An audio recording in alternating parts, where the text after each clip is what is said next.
నారద మహాముని అనగానే మనందరికీ ప్రత్యేకంగా గుర్తుకొచ్చే విషయం ఏంటంటే కలహప్రియుడు. ఆయన ఎక్కడ ఉంటే అక్కడ తప్పకుండా కలహాలు సృష్టిస్తాడు అని. కానీ ఆ కలహాల వెనుక రహస్యం లోక కళ్యాణం అనేది మనం అర్థం చేసుకోవాలి. అటువంటి నారద మహాముని యొక్క జీవిత చరిత్రను, సంపూర్ణ కథను మనం తెలుసుకుందాం. పురాణాల్లో నారద మహర్షికి ఒక ప్రత్యేకమైన స్థానం ఉంది. ఆయన ఒక ప్రత్యేకమైన ఋషి. ఆయన బ్రహ్మదేవుని మానసపుత్రుడు. చిన్నప్పటి నుంచే ఆయనకు భగవంతుడి మీద అపారమైన భక్తి ఉండేది. కానీ ఆయన కథ ఒక జన్మతో మాత్రమే పరిమితం కాదు.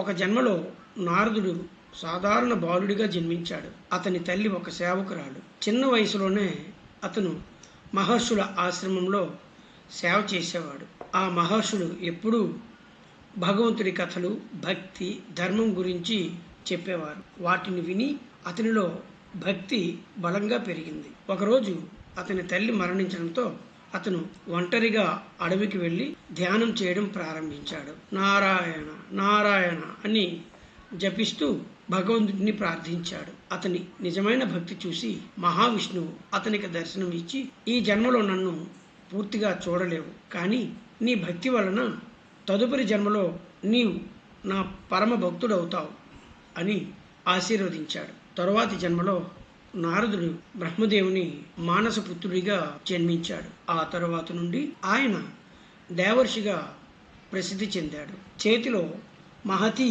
అనే వీణతో ఎప్పుడూ నారాయణ నారాయణ అని జపిస్తూ లోక కళ్యాణం కోసం లోకాల మధ్య సంచరిస్తూ ఉంటాడు.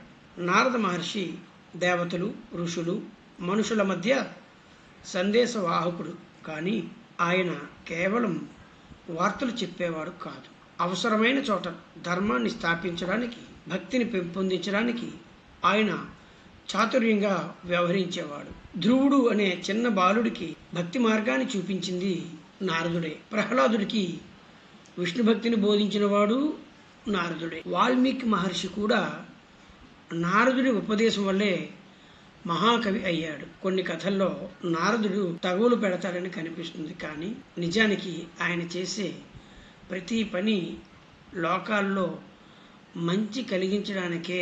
ఆయన పరీక్షలు పెట్టి మనుషుల భక్తిని, సహనాన్ని పరీక్షిస్తాడు. ఈ కథలో మనకు వచ్చిన ముఖ్య సందేశం ఏంటంటే, ఎప్పుడు భగవంతుని స్మరణలో ఉండాలి. భక్తి, ధర్మం జీవితం మార్చగలవు. నిజమైన ఆనందం దేవుని స్మరణలోనే ఉంది. నారద మహర్షి మనకు నేర్పేది ఒక్కటే, నారాయణ నారాయణ అని భగవంతుని జపిస్తే జీవితంలో శాంతి, ఆనందం తప్పక లభిస్తాయి. మీకు ఈ కథ నిజంగా నచ్చి ఉంటే మన ఛానల్ని సబ్స్క్రైబ్ చేయండి.